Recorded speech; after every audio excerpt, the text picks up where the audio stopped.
Suecia en primera persona y en español, el podcast que te lleva al corazón de las historias de personas que han elegido Suecia como su nuevo hogar. Hola amigos de Suecia en primera persona. Hoy me encuentro en Malmö, estoy al sur de Suecia para entrevistar a una amiga que viene desde Alemania. Jennifer estará con nosotros hoy.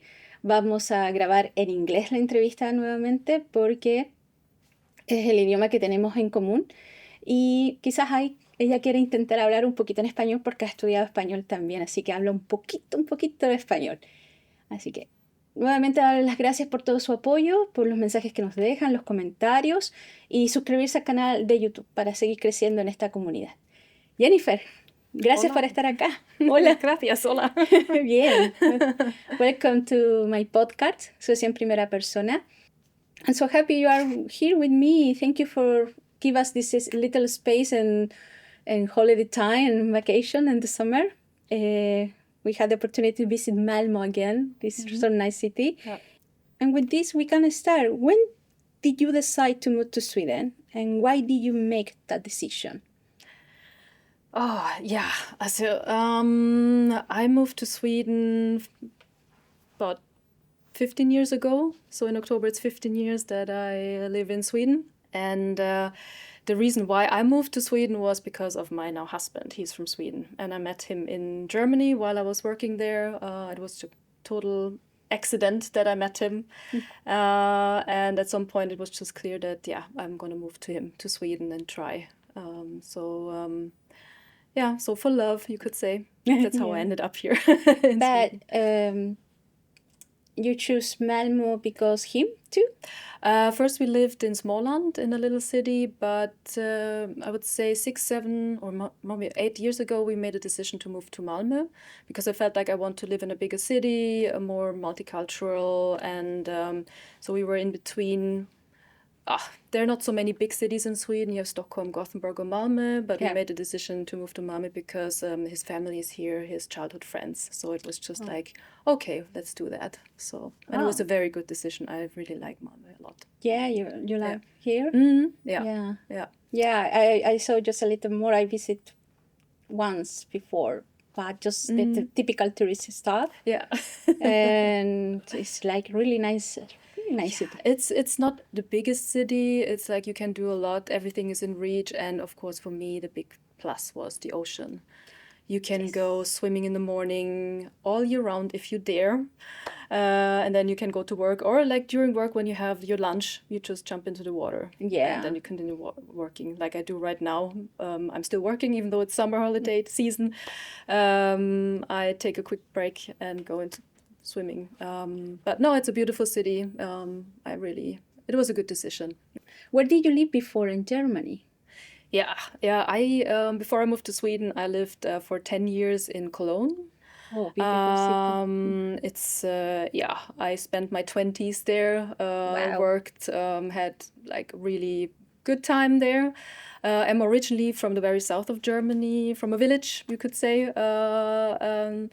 So living and working in Cologne, I felt like after 10 years, it was time actually to do also something new. I was actually planning to move to Iceland because I have done during my studies, did an internship in Reykjavik at a company, and I was just like, no, I think this is my country, this is my city, a lot of music, I love music. I worked in the music industry a lot in Germany. So I just felt it's pulsating, it's like music everywhere in the city. So I was actually like already packing my bags, making plans, and then like I said earlier, total accident. It was just, if I would not have met an old friend out at a pub, I would not have met my husband. Wow, so it was really that moment which changed my life and his then as well. So this is why I always already was like, okay, Cologne, it's nice, but I want to move on. I want to do something new. A new challenge. And then it's just like, instead of Iceland, it became Sweden instead, you could say. Incredible change. Yeah. So Iceland is maybe still somewhere here, but it's not. You never that know. low. You never, exactly. You never know what's happening. Yeah. And do you have a job here? what you do for life. Yeah, I work. I work as a international recruitment and marketing coordinator for the university here in Malmö. That means I do digital marketing to recruit students from outside the EU, tuition fee paying students mostly. And that, classic marketing, digital marketing. Yes, exactly. But what I like is that I work, also the team I work with, they're international people from my colleague. One colleague is from Brazil, the other from Italy, Bulgaria. You have a great mix of people. And my work also is that I have to do promotion or marketing in Kenya or in Cameroon or the US or UK. It's very, very international all the time. And I like that a lot while doing Google Ads. It's incredible, nice. It feels really good. You think they help you to increase your knowledge, your perspective from the life when working with more people? Absolutely. I get more and more, you're aware of the world and the politics way much more in culture. I love culture, I love countries and new languages. I'm interested in that. So through work, of course, I need to know before I do marketing, I need to know what's going on in that country, the economic situation, of course, but also what channels is this TikTok in this country? What is like the main channel? How do we reach people? So it's professional. You have to do your research, but also like privately, you learn a lot. And of course, you also deal with not so nice things sometimes when people say, oh, I would like to study here, I would like to study in Sweden, but I cannot do this because of war, because of this and this and this. So you also, it's not always happy marketing TikToks. It's also, you have real people on the other side. And this is what I value a lot in my work as well. Nice. Nice, really, really nice job. I love it. Really interesting. And how was your process of adapting to life in Sweden coming from Germany? How was that first years here? I think I forgot a lot, but I would describe it. Germany is not that far away from Sweden, so I thought it could not be a big change, except for maybe the government, like health system or something, that there are different ways of getting a doctor's appointment, or the taxes are different, but there are many different it's a different culture, and for me I would say it's like the process was a roller coaster ride. I really feel like it, because in the beginning you move here, everything is new, it's wow, it's cool, this is so much better than at home, and this is wow, this is like that, and then it's a phase where you maybe hit or encounter an obstacle in your way with maybe finding a job or get the personal number. Then suddenly you feel like doubt. It's like, oh no, and I will never make it. Also, it's like this. Then the language, learning the language. As for me, it was an up and down experience, and it still is. After almost 15 years, it's still where you hit the wall and say, why am I here? Why? Where you suddenly also realize not everything was bad in Germany.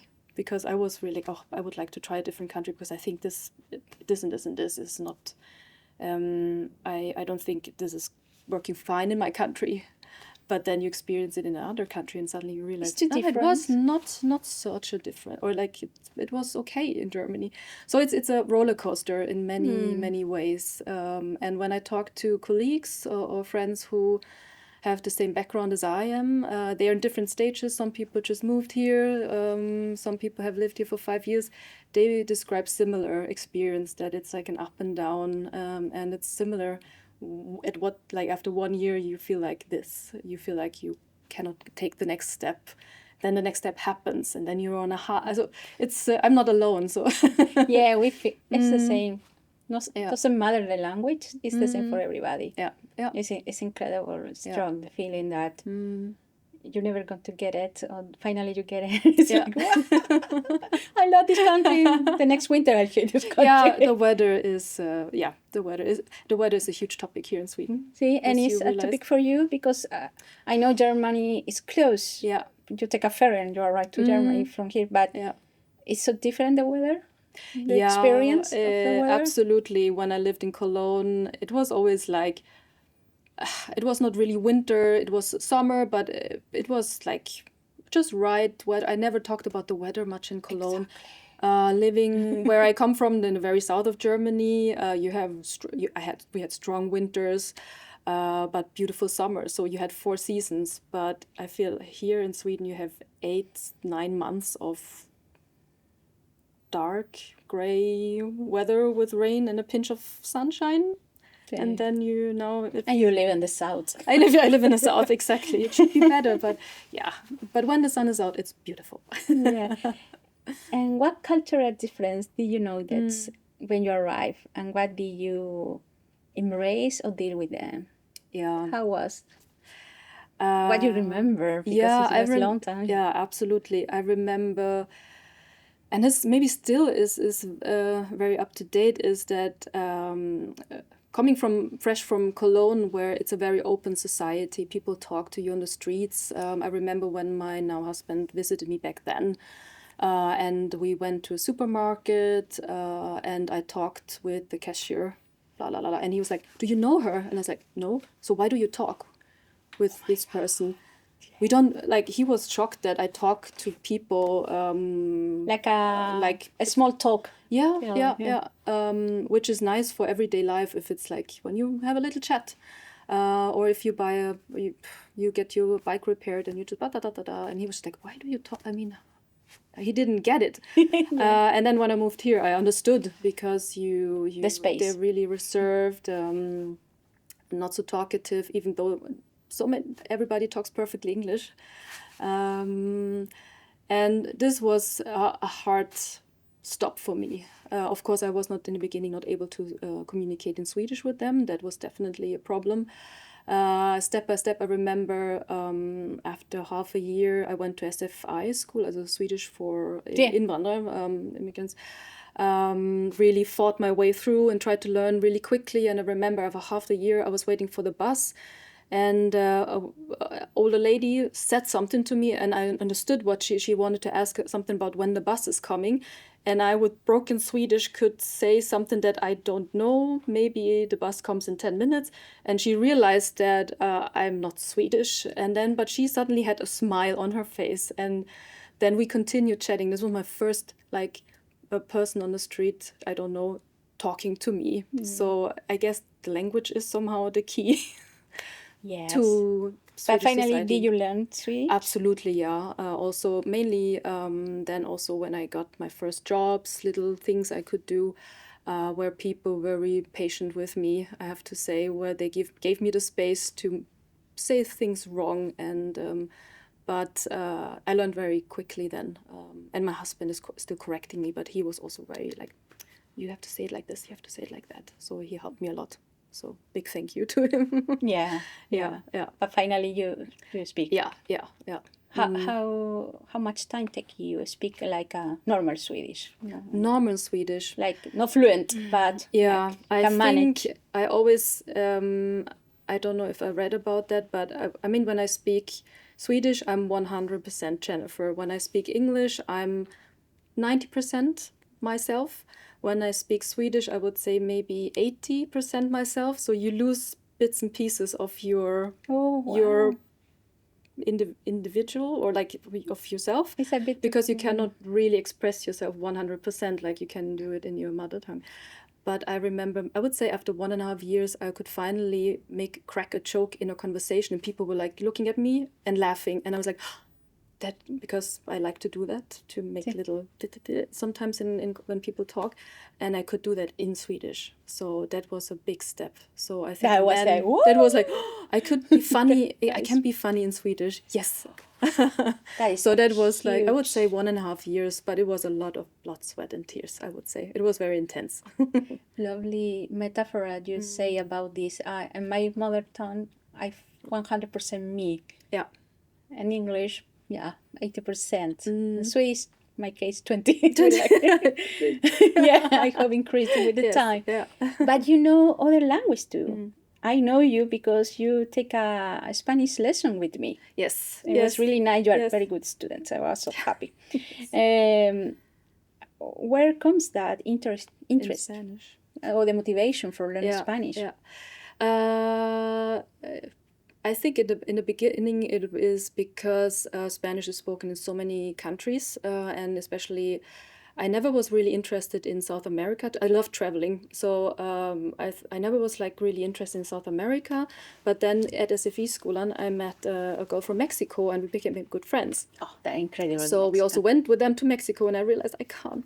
Like we spent Christmas with the big family, New Year's Eve with the family, and I couldn't communicate with them. It was really, yeah. So that was one thing. So I tried a little bit, trying to learn it on my own. Didn't work out, and then I realized that I suddenly got interested in. I would like to go to different countries in South America, all countries, but I would like to learn the language first before I go there, because I realized the language is the key to the culture. You meet people, you understand more, and people are really happy when you speak their language. Exactly. So I thought before I do a trip there, I really would like to have the basic knowledge, or like be able to talk. And then I really got motivated when I started listening to Spanish rap music. I don't know, I'm more like Rap music. rap music. I usually, or rap hip hop. I'm more coming from the guitar, alternative music, maybe. Yeah. I mean, I love a lot of music, like classic and jazz and everything, but hip hop was never really on like something I listened much. But I was traveling in Spain, and suddenly on Instagram there's a band popping up. It's like, oh, from Granada, okay. So it's good. And through that, I found out more and more musicians, and I ended up in Venezuela with a range of artists that are just amazing. And to understand their texts, the lyrics, that gave me an extra, like, okay, now I really want to speak Spanish to understand their stories, and through their stories, the country and the culture. So, but yeah, it's still in progress. Yeah. Wow, it's incredible. Do you remember something in Spanish? You want to tell me something in Spanish? Oh my God. If you want. I thought I knew you're gonna do that. And I thought, but shall I like now rap one of the songs I'm always listening to? But I think it's really hard listening rap. Even for It's me, so you try to fast. understand what they say, and it's really hard, you know? I have the lyrics on my telephone, and I would Google Translate or like because it's too fast, but it gets better. No, I feel like I'm so ashamed to say anything anymore, except for hola, como, etc. So I don't know. I then mix when I speak. I have a friend from Peru, and she tries to speak Spanish with me, and I just sabotage myself by just opening my mouth. So I don't know. I'm so afraid. Por ejemplo, si te digo, ¿qué países quieres visitar en Sudamérica? Oh, en Sudamérica. Quizá, tal vez Colombia y Venezuela. Muy bien. Por supuesto. No, I feel stupid. No, it's okay. Don't worry. You are doing great. You speak really good. Yeah, I know you speak better than that because I did just the had a lot of lessons. things going on, and that crushed this moment. But finally, it's like with all the language, you need to practice. Yeah. It is. It is, yeah. And this is sometimes hard to. It's okay. But I appreciate you want Yeah. to learn this beautiful and really hard language. Yeah. Sometimes when I feel so frustrated with Swedish, when I had to study, it's like, then I remember, I know Spanish. It's enough you can go to so many countries and talk to people. Yeah, sometimes I wonder, what do I do with Swedish? I understand Norwegian a little bit. I can read the Danish language, like written. I don't understand the Danish. It's really difficult, but I can read Danish. But otherwise, what do I do with Swedish language? You learn the Swedish from here, from school? Yeah. No. In Småland, and they have a quite... So I did not develop my pronunciation very much, so people still know that I'm from Germany when I speak Swedish, because I speak blah, blah, blah. Yeah. Okay, interesting too. You know, because the people talk a lot about how the people in Malmö talk. Yeah, it's sometimes it changes from village to village also. It's very tough to understand sometimes. Estás escuchando Suecia en primera persona. Recuerda que te puedes suscribir a nuestro canal de YouTube y también seguirnos en nuestras redes sociales. And living in Malmö, what do you like most about this city? I would say, of course, to be so close to the ocean. I just love oceans. I love water. So this is, of course, a big plus. I remember that one of my husband's childhood friends, he said, "You have to move to Malmö. It's the Copacabana of Sweden." And all right, I do that. So you're here. You have a right to The Copacabana of Malmö. So I bought into that marketing promise. And there, I don't know, I have never been to the Copacabana, but I think there's a difference. Sí. But it's the ocean, it's the smell of the ocean I love, but it's also the city. It's not big. You can be in 15 minutes from this side to the other side with the bike. It's very tight and very diverse. And what I actually really missed when Cologne is very multicultural.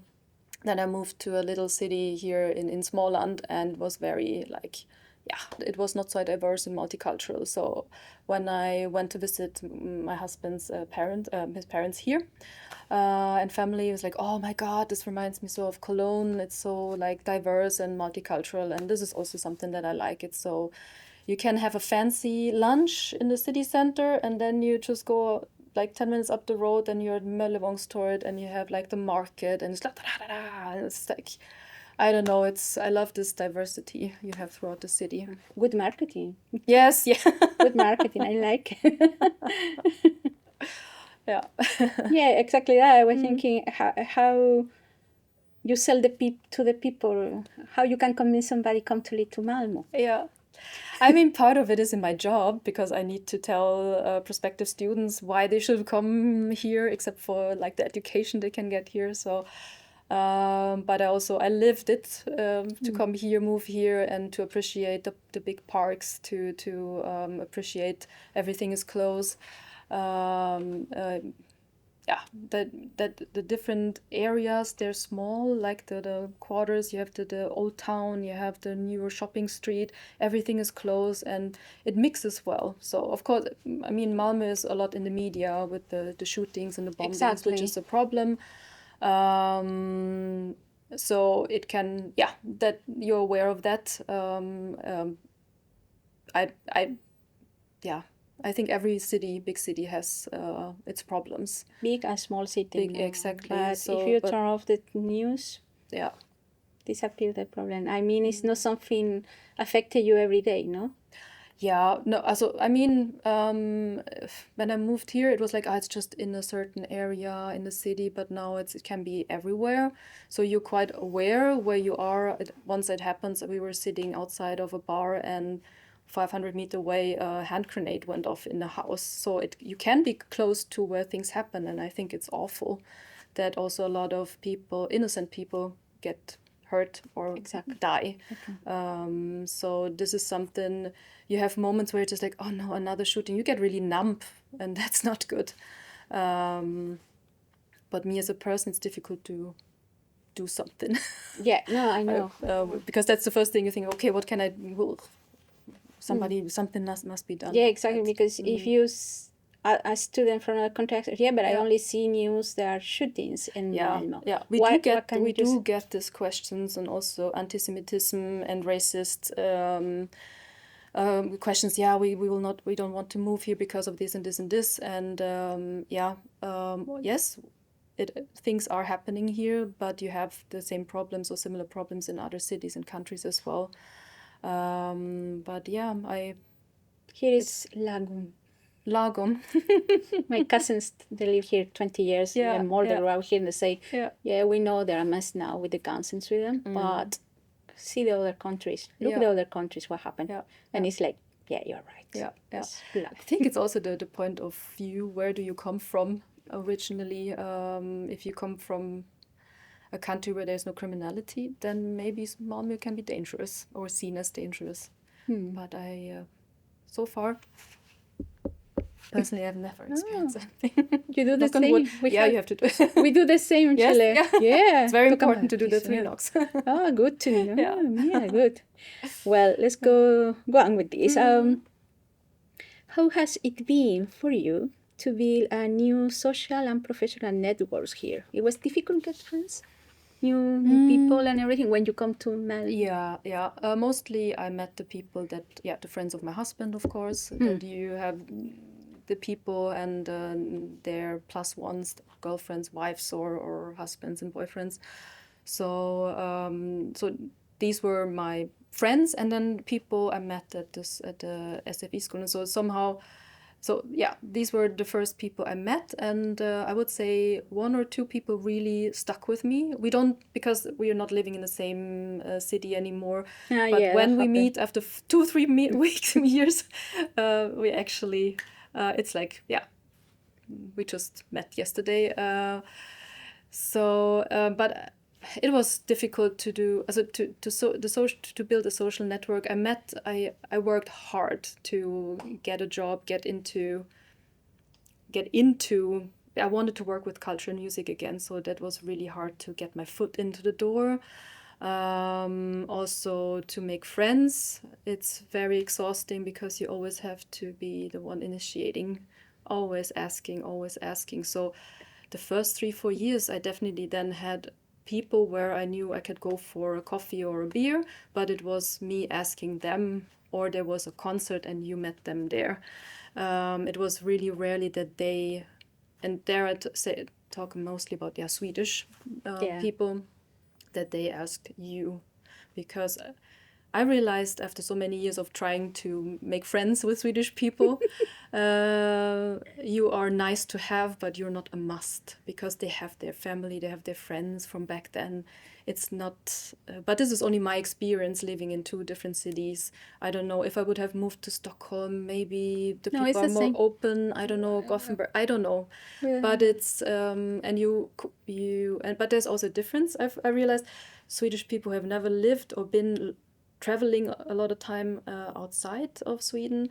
They're really quiet. They're really reserved more than people that have maybe lived 6 months with Erasmus while they studied in Spain, or or have a partner that is not from Sweden. There's a curiosity. They're more open. So there's a difference also. Yeah. But it was difficult, the social net. So I still do not really have Swedish friends after 15 years. It's not. Wow. Yeah. Wow. But that's me. I moved to Sweden at a time where people started their families, and then they're busy with their children. So it's also, you have to take many factors into account. But they're really tillbakadragen, reserved, give you the space and the respect, which is nice. But I don't want to live in another galaxy. I'm still living here in the same city. Exactly. So I think networking, when it comes to jobs, there are many possibilities, and Sweden is a networking society. They love to network. If something comes, you take a coffee with somebody, that's totally fine. You talk about business or work-related things, maybe a little pinch of private information. But you don't know if anything comes out at the end, but they're very professional and good at, hey, my name is da-da-da-da-da-da-da-da. Yeah. And then time is up, and then you go home. So, you can steady. So the base is here. It's just yourself. What do you make of it? I would say. Do you embrace some traditions or lifestyle from Sweden? Thinking in this, and the way that you know people, the networks you have, you create. You take fika all the time. You change the beer for fika.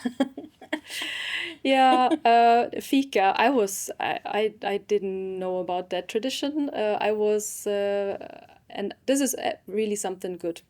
Fika, to take fika breaks, to have a coffee and really take it serious during work hours, that okay, at 10 o'clock there's 15 minutes fika break, you take coffee. Because back in Germany, my work ethic, I have a very strong work ethic, and you always go over time, always go like there's no time for a coffee or even take a cigarette or whatever. You just work. And when I came here, you have meetings, and it's like the meetings are not. It's like it's normal meetings, not like it was, and then it's fika break. It's like, yeah, but don't we want to finish the meeting first? No. We take a 15 minutes fika break. And this in the beginning, I was just like, oh no, we have to get going. But after years, I slowed down, and now I love it because it's good to take a break, and talk about something completely different, and then go back. So I embraced that, to take a stop. And get the energy back. Exactly. But that means you think it's better, the balance, the work-life balance is better here. Oh yes, yeah. Compared definitely, with Germany. Yeah. I mean, I've been away from Germany 15 years. I don't know where I would be in Germany now if I would have stayed, but the work-life balance is much better here. You have your hours you have to work. I mean, you always can, depends on if you have deadlines or something or projects, you can work yourself to death. Also happened. Not to death, but you can also have projects that are exhausting here in Sweden. But in general, the life-work balance is better because you don't identify really through work. You have a job, you get asked when you meet a person, what's your name, what do you do for profession, what's your profession, but then that's it. It's in Germany, I defined, I'm working for this and this company. It was not Jennifer, it was the company. This here, it's a more balance. Like you're a private person. It doesn't matter that you're the boss of a big company. Then you're Henrik that is working in the garden, and maybe that's a stupid example, but you don't define yourself constantly through the job title or the work you do here. In Germany, you do that? Yeah. Or I did, at least. I felt and you do the extra hours, so it's almost part of your contract that you do 1 extra hour per day in Germany. It can be, you have to do that. And here it's really like the people take care of the Arbeitsmilieu, the work environment and so on, as far as the companies I work for. So I can go home with a good consciousness. I did my work today, and now it's my time.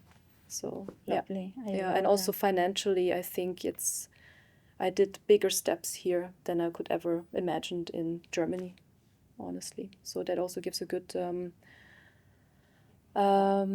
lifestyle. I have a different lifestyle than I had in Germany. Estás escuchando Suecia en primera persona. Recuerda que te puedes suscribir a nuestro canal de YouTube y también seguirnos en nuestras redes sociales. And he comments a question, but probably you answer, what has Sweden given you that Germany didn't? Yeah, life-work balance, definitely, and a better standard of living. And how is your experience, the topic of power, of the position of the women in Sweden compared to Germany? Or the respect to the women's? Yeah.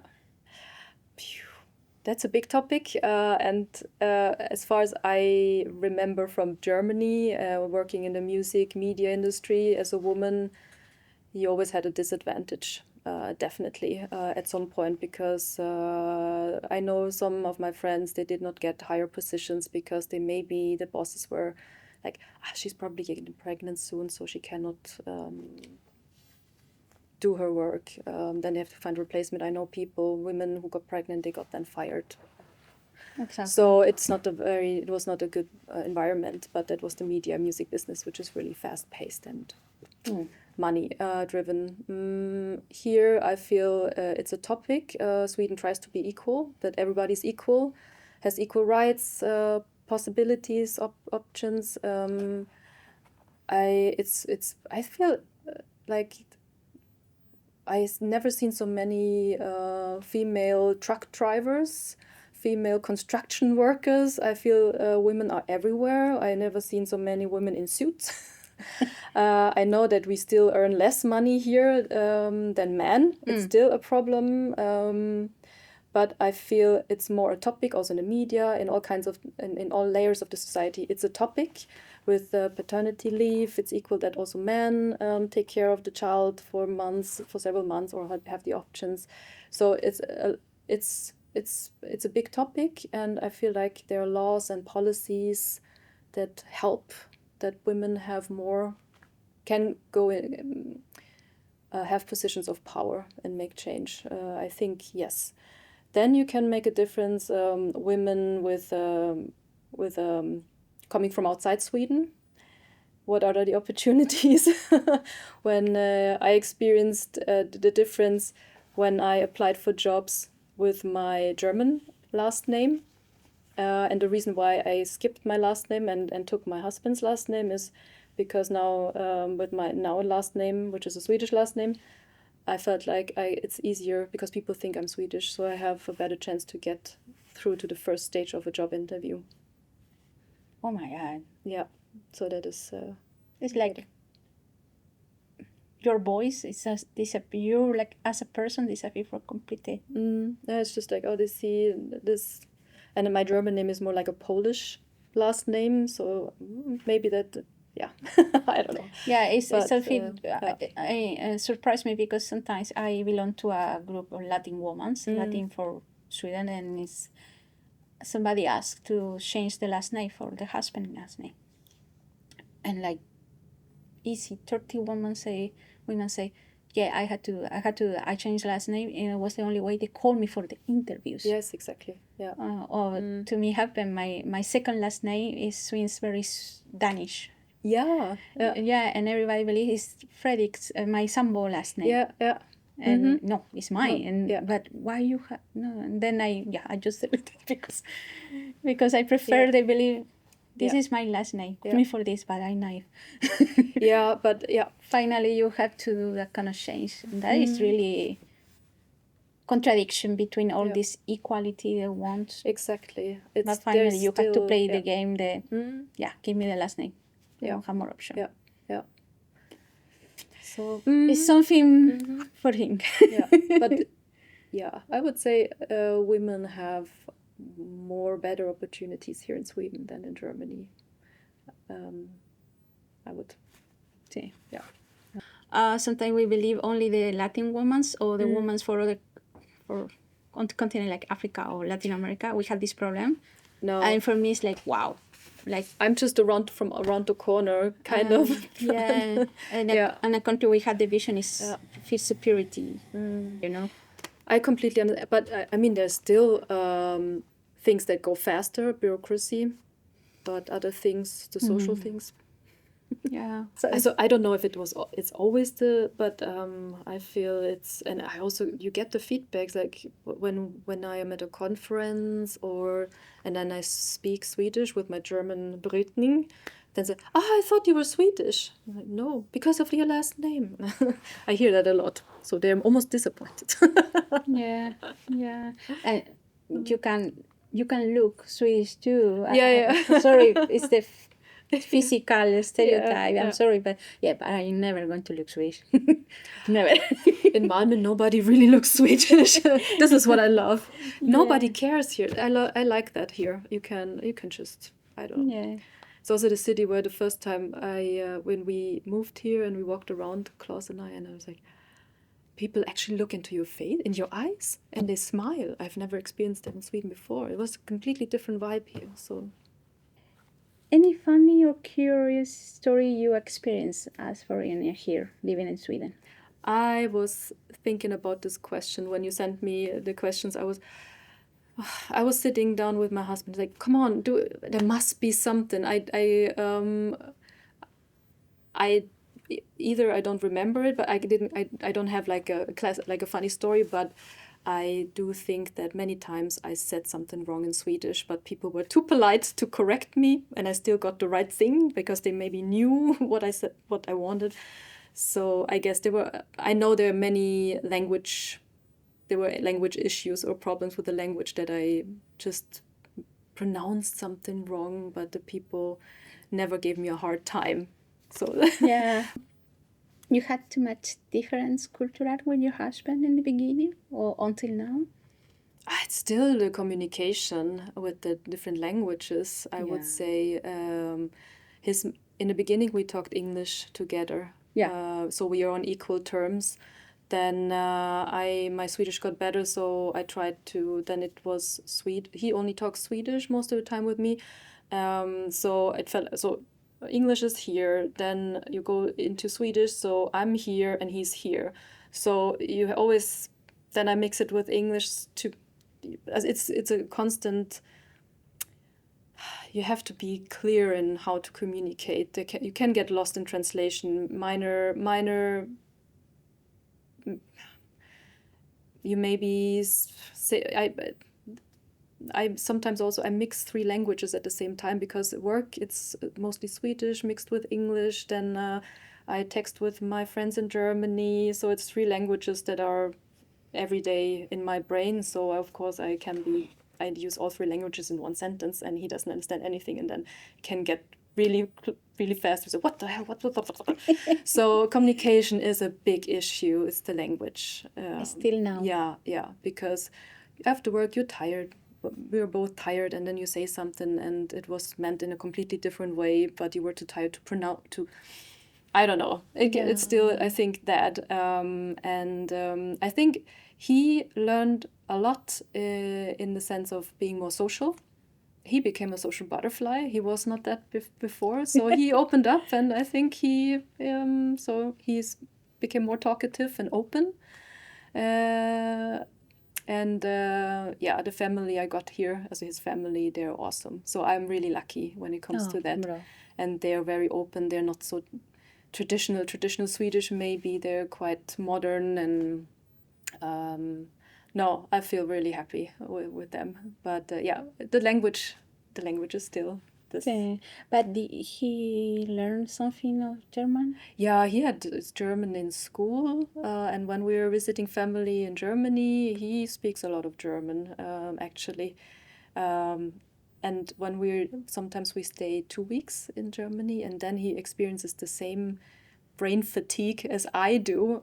So after the 5th, 6th day of speaking German, he's like, oh, I'm so tired, I can't anymore. It's like, how do you manage? I'm like, yeah, see? And you live yeah, and I do time. that, yeah, exactly. You live this way. So I get time. a bit of appreciation sometimes, yeah. Yeah. But good. Yeah. Estás escuchando Suecia en primera persona. Recuerda que te puedes suscribir a nuestro canal de YouTube y también seguirnos en nuestras redes sociales. What is your favorite food in Sweden? Is that possible? It is, I would really say it's falafel. I mean, Malmö is falafel city, of the falafel city capital of Sweden. You get the best falafel here. So this is something you eat almost every week on the go or on your way home. So I would say it's falafel. Yeah. Completely and cultural mix, like Swedish food, falafel. Yeah, okay. Because I don't eat meat, so I don't. So a lot of Swedish dishes and fish are off. Okay. So yeah, but falafel is. Good. The advantage to live here. Yep. Yeah. And when you study Swedish, do you had a favorite word in Swedish? Oh yeah, it's a word that doesn't exist in German language. And it took me a very long time to understand it. And it's this Lagom, precis Lagom, because I in the beginning was like, yeah, it means just right. But what level of right? Like good, very good, or okay? Also I did not know. I had a hard time to get a grip of it, and then because it happened, I made coffee, and I give the Swedish person the coffee, and I ask, and is the coffee okay? Is it good? Yeah, precis lagom, just right. And I say, okay, does it mean it's not good, or is it good, or is it very good? Do you need more water in the coffee? I couldn't, but it means actually, yeah, for this person, it's on point. So it's very individual. When I say precis lagom to a coffee, for somebody else would taste the coffee, it would not be precis lagom. So this word, in the beginning, I did not know where to put it, but now I love it because it's this lagom. You can get away with a lot of things, like when you say lagom. So you don't have to take a position. You don't have to say yes or no. You just say Lagom. Perfect. Okay. I love it. Yeah. So that's my favorite word. Yeah. Nice. I love it. Yeah. These 15 years you've been here, could you share 3 important moments that have marked your life in Sweden? Yeah. Of course, like I said earlier, for the first time when I felt I can be myself speaking Swedish, that I'm more myself, closer to my German self, my original self. That was a moment I will never forget, that I could be part of this discussion that was going on, mastering the language. So then, of course, buying my first apartment together with my husband, but it was like something I would have never been able to do in Germany. I don't know anyone in Germany of my friends that has this. It's a different market also in Sweden. It's a really different type of how you find accommodation here. Yeah. But that was like, wow, I would never have thought that was possible. And then, of course, getting married and being part of a Swedish family. Who would have thought? But that, so these are major milestones, I would say. Beautiful. Beautiful. Very important. Mm. Finally, this is when you speak, the commitment, the family. Yeah, beautiful. Yeah. If you had to give advice to someone thinking of moving to Sweden, what could it be? Definitely try to learn the language a bit, because like I said several times, it's the key to the culture, to the people, no matter which language, which country. I think even though it's everything is in English, people speak English, but still the older generation still is very Swedish. Also the fika is most of the time Swedish, even though it's an international environment here and there. So language, I would say, try to get into it.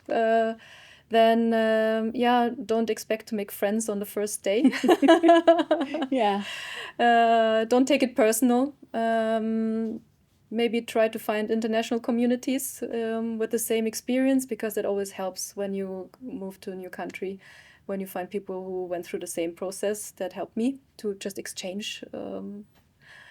But I think it's a very good country to start. I started from scratch, almost minus, because I couldn't speak the language. So even your bachelor degree didn't.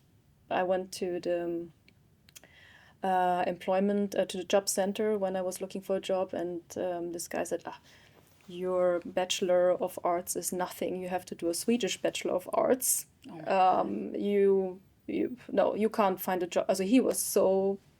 I left crying. I was like, okay, I worked for so many years. I have a bachelor degree, and I'm nothing here. So that was a tough time. But that was just this one person that tried to put me down.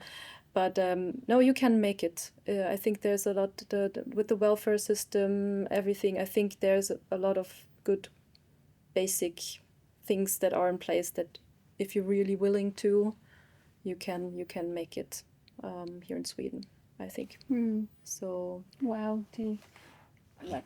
you mentioned it a lot. Music. Do you embrace the Swedish music? There's some kind of Swedish music you can recommend that, or you enjoy that, or not?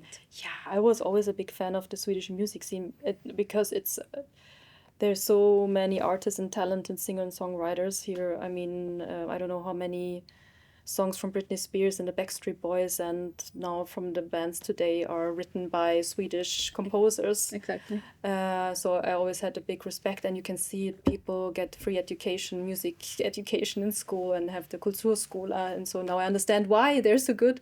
I was always a big fan of the rock and roll scene, from Helicopters, Backyard Babies, Refused, some of the hardcore bands.